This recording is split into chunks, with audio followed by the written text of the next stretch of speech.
Okay, hey guys. So I am going to do the Spider-Man review. I have a video that I already made. I wasn't too happy with it. I just didn't think it really came across well. So I wanted to remake it for you, so it was better, and it also will be easier to upload with this format. So I finally have this worked out. I think this will be uploaded. Let's hope. So I'm going to be doing a review. It's going to be kind of, how do you say it? It's going to be kind of a casual review because it's so late in the game to be reviewing this, literally, that I'm not going to go into so much detail that it's insane, and it's going to be kind of sporadic and all over the place, so I apologize for that. I'm going to be reviewing Spider-Man. Sorry, it's really dark in here. It's been extremely rainy the last, I don't know, like month. So let me get these open real quick because I think that'll help filter in a little bit of light at least. That's a little bit better, don't you think? Oh, come on. Good start to the review, right? Okay. So I'm going to be reviewing Spider-Man for the PS4. Now, I picked up the console edition.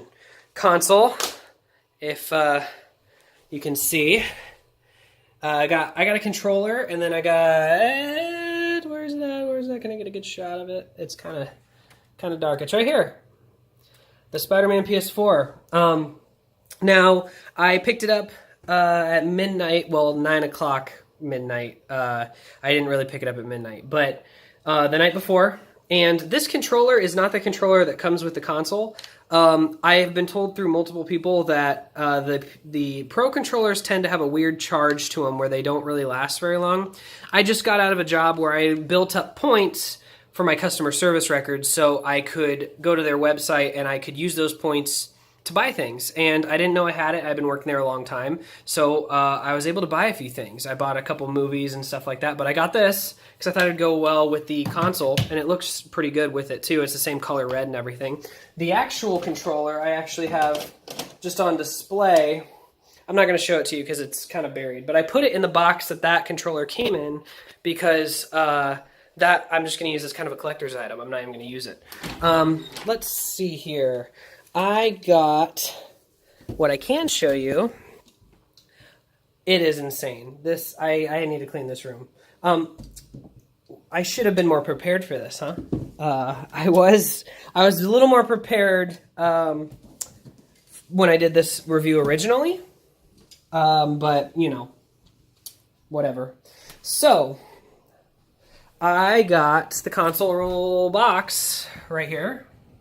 That's what the console looks like right there. That's what the controller looks like. The only difference between that one and the one I got is the buttons are normal and everything's gray instead of white. That's pretty much it. So, awesome limited edition 1 terabyte PS4 Pro Spider-Man edition. On the other side, you have this awesome artwork. And I love that box. I'm probably just going to keep it forever. But, so I got this.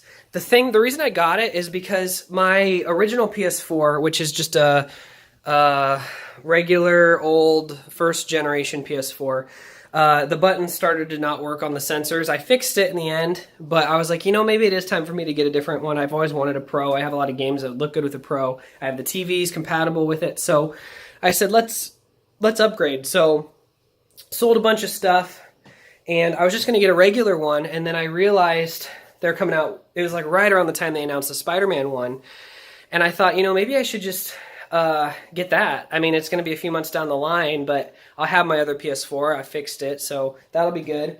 And I can pick up the cool limited edition. I've never picked up a limited edition console before, so I thought that would be kind of fun. And one of the reasons I don't typically buy a limited edition console is because it doesn't come with a physical copy of the game. It comes with a digital download. Well, oddly enough, this is like one of the only collector's editions I've seen in a long time, besides ones that come with steelbooks and things, that not only looked good, and it was something I was excited for, but it also kind of was just like a physical edition. It had a physical copy in the box, so I thought that was awesome. Growing up, I played a lot of Spider-Man games. I started out with, the regular beat 'em up games on the SNES and all that. And then I kind of worked my way through. But the one that was most memorable to me, just like everyone else, was the PlayStation 1 Spider-Man game. I always loved this game. I always would rent it. I actually originally played it on the N64. The PlayStation version is, in my opinion, much better. But it just is the perfect comic book video game, in my opinion. It just has so much in it. I thought it was the coolest thing when I saw all these references to obscure characters and things like that. So I thought that was amazing. And then, of course, when the Spider-Man movie came out in 2002, I was at that ripe age where the hype level was just unbelievable. I could not wait to see that movie. I saw it opening night with my dad. It's one of the most fondest memories I ever have in my life, if that's English. But I remember when that movie was coming out, I needed every ounce of that movie. I needed everything I could find on it, whether it was magazines. I still have the TV guide at my parents' house, like the TV guide that revealed the suit. Any kind of kids book, anything I could find that related to that movie, I had to have. And so when they announced the Spider-Man game, I remember renting this from Blockbuster. Actually, a lot of these Spider-Man games I remember renting first before actually buying them, just because I didn't have money because I was so young. But this was a big deal for me. I remember I played it with my dad. I was so excited. I just wanted it. And my parents wouldn't buy it because it was costly, obviously. I eventually ended up getting it for Christmas or something, and I've played it a million times. It's just like everyone says, a higher graphical version of the PS1 game, except for it's tied into the movie. It's kind of a fun memory. It's not the best game. I think it's kind of boring, to be 100% honest. But yeah, I still love that game just for the memories I have of it. And then, of course, you had Spider-Man 2. This is the one I actually got. I never rented. I had picked up the day of. Another fond memory is picking this up. And it came out really close to when the movie came out, but I remember picking this up, playing it with my cousins, and then that night going to see Spider-Man 2. And it was one of those things, it was like an event. Everyone went to it. I mean, my grandparents, my cousins, my sisters, people who didn't like Spider-Man came to see this movie. And so, obviously, it's kind of when people think of Spider-Man games, they think of Spider-Man 2. I do have to say, I think it has aged. I'm one of the people that will say that I don't think this is held up all too well. I think the swinging and the game mechanics are still pretty good, but the story's kind of weak sauce, and it's kind of hard to jump back into this. I tried it, and it's a little hard, at least for me. Then Ultimate Spider-Man. This was one that I rented, and I remember renting multiple times and beating through a rental, and I just could not believe you could play as Venom. I thought that was the coolest thing. Ever since Separation Anxiety and Ultimate Carnage on the SNES, I could not believe you could do that. I thought it was the coolest thing ever. I loved the cell shading. I was like, this is just like Spider-Man 2, but like as a comic. And this one I think has held up the best, personally. I think this one's probably the most well-rounded out of the games. I ended up getting it for Christmas that following year, and I've replayed it multiple times. The one thing I didn't like about that game is the fact that it was really hard to get the black suit when I was younger. To get the black suit, you had to get every single collectible, get 100% in the game, and I still have never done that. Maybe I'll go back and do that someday. But I remember that was kind of frustrating because I just wanted to play in the black suit. I actually like black suit Spider-Man almost more than Venom, so that kind of sucked. But I love that game. They should do an HD remake. I think that'd be a fun one to do, kind of give it a little more of a polish. The cell shading really doesn't date it, but just update the graphics or update the video quality on it. That would be kind of fun. Just make sell it like $30. I'd totally buy that.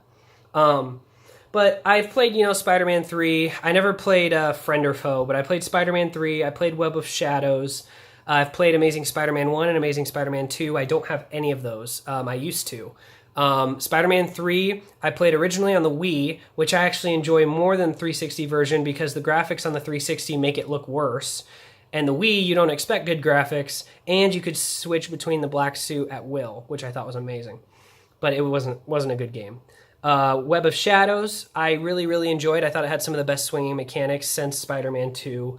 I love switching in and out of the suit, but it just, something didn't feel like Spider-Man to me. It just felt kind of a little too self-indulgent.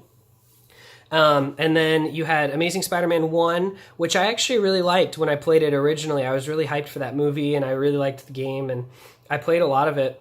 But then, you know, the older I got, or the more I look back on it, the worse it gets for me. I just am not a massive fan of that game now. And then Amazing Spider-Man 2, everyone knows isn't good. I actually kind of enjoyed screwing around in that game, though. I think that was, before this game, the most modern Spider-Man you could put into a system and kind of just goof around in. But the story was awful, graphics were awful, you know, all that. So now we're on to Spider-Man PS4. Like I said, I picked it up the night before it officially released, and I could not put it down. It's the only game I've ever platinumed, which is saying a lot, because I play a lot of games, I finish a lot of games, I 100% a lot of games, but not a lot of games 100%ing it gives you the platinum. I've 100%ed the Arkham games, all 3 Arkham games and Origins. I've played through easy, medium, and hard, and 100%ed, got all the Riddler trophies. I've gotten all the Riddler trophies in Arkham Knight twice, all the Riddler trophies in Arkham City 3 or 4 times. I mean, I've just loved those games. I could keep playing them and playing them and playing them. This is the same thing. I just could not stop. And I still find myself swinging around and just really enjoying the atmosphere and just finding new things, goofing around, messing with the suits, fighting random crimes, things like that. I don't get sick of it. I just love it. And I got actually so into it again that I just started a new game the other night, and I'm kind of slowly going through that with all kinds of random stuff. I cannot wait for a new game plus and all the DLC. This is easily my game of the year. It was when I first picked it up, it was between this and God of War.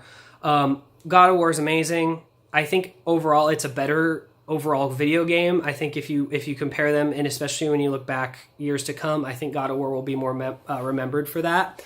But for me personally, being such a big superhero fan and being such a big Spider-Man fan, I loved every second of it. The story was amazing. I love how Peter isn't, 8 years into his career as Spider-Man. Same things everyone's been saying. One thing I really wanted to mention, though, that I just kind of remembered and was rewatching, and since I started a new playthrough and all that, I really enjoy the intro to the game. I thought it was brilliant, and it's probably one of the best intros to a game in a long time, where you have just, a quick flash of Peter's apartment, kind of showing the universe, showing what's going on, and then it just jumps you right into the action. I mean, literally, he jumps out a window, does some cool cinematic tricks, and then all of a sudden you're playing. And it's same graphics, same everything. I think that's incredible. I just think the way they handled the characters, a lot of people have been saying this is better handled than Homecoming, which I love that movie, and I think that's a definitive Peter Parker in Spider-Man so far. I don't think it's the most accurate yet. I don't think anyone has been that accurate yet. But I still think it's the closest we've gotten to an accurate comic book Spider-Man, and this just blows it out of the water, in my opinion. I just love the way they portray MJ and Miles and Spider-Man and Peter and some other villains I won't spoil, even though everyone knows now because this game's been out for so long. But I loved all of that. And when it comes to like gameplay, obviously it's the best swinging. This surpasses Spider-Man 2 for me. I know some people are still like, no, it doesn't beat that. Yes, for me it does. It's the best Spider-Man game. It's the best based off gameplay and story and everything. I love all the suits. I think the suits are really unique because they didn't pick a lot of the ones you'd expect. And I love the detail and the photo mode that you can go into. I've taken so many pictures and posted them on my Twitter. I actually really enjoy the suit that they made for him in this, the advanced suit with the white spider. It actually really works for me. I know some people don't really care for it and they go right back to the classic, and I love the classic and I love the Homecoming suit you can use and everything, but there's something about it that's really just the texture of it and everything is just really cool for me. I love swinging in it. I think it's really, really neat. If I had any negatives, I think maybe it's just minor nitpicks. Doesn't really affect the score for me personally. I think they should have extended the island out a little bit more. I wanted to be able to explore a few of the islands across the bridges and kind of see, Brooklyn and places like that. But I understand that, you can't make it that big yet. Maybe in the sequel they'll try that. I wish you could go to the Statue of Liberty like you did in Spider-Man 2, and I wish you could make that easy. But those are all minor nitpicks. They're not anything that pertain to the story or the gameplay necessarily. They're all things that are just additional things that I'd like to see maybe in a sequel. The other thing I'd like to see in the sequel is maybe a little bit of an improvement on the wall crawling. The wall running is fantastic, and the way he gets around is fantastic. But when you're just wall crawling, that's one of his that's one of the main powers he has that people think of when they think of Spider-Man. And I thought it was a little bit messy. I thought there's a lot of things you can't do with it. There's a lot of games in the past where you can crawl and you can kind of just transition from wall to ceiling to all these weird textures and kind of go across them really smoothly. And in this, I feel like it wouldn't let you do a lot of that. So maybe tighten that up a little bit. But like I said, minor nitpick. I love this game of the year for me. You saw on my channel I got the platinum quite a while back, and I've still been playing it. I still will come in here, and I have all these games that I have a backlog of that I could jump into and finish up, or I could go into. I actually picked up Dragon Quest XI not too long ago because I had some money left from selling all this stuff to get this console, and so I thought, maybe I'll try something a little more, not as completely opposite of the spectrum. In the sense of action and things like that. And I have this I've been playing, but I just keep going back to Spider-Man. I keep wanting to just swing around. I keep wanting to start a new game. When New Game Plus comes out, that's going to take up all my time. I can't wait for the DLC. So yeah, pretty much what everyone else has said. I love the game. I'm so happy I got this console. I think it's the coolest thing ever. I got to find a better place for it, though, because it doesn't really fit in my shelf. It's so big, but, And I just have to say, if you haven't played it, obviously pick it up. I think if you're a PlayStation owner, it's a must-have. If you're an Xbox owner, pick up a PlayStation and get this game. It's worth it. If I were at Xbox, I've had that in the past where I've had one console and the other console comes out with something that just looks so amazing to me, I have to pick up the other. So I had to do that with, the Halos and things like that. But this is on another level. This is something, not only will you be getting my game of the year and something that'll really be worth the price of the console alone, but you can also get things like God of War and Horizon Zero Dawn and Shadow Colossus Remake. Those are all fantastic, and so I don't see why not. PlayStations have gotten cheaper. You don't need the Pro. It looks amazing on the Pro, and I would say you should get one, but if you want to save some money, it's worth it. So that's all I really have to say. I'm glad I redid this review. My other one was I tried a little too hard to make it really professional and all that, and it didn't really come out very well. I wasn't too happy with it, and then I couldn't get it to upload, so maybe it was fate. So that's really all I have to say. This is Stranded J. I hope you enjoyed the review, and I will have something up for you again here shortly. So thanks.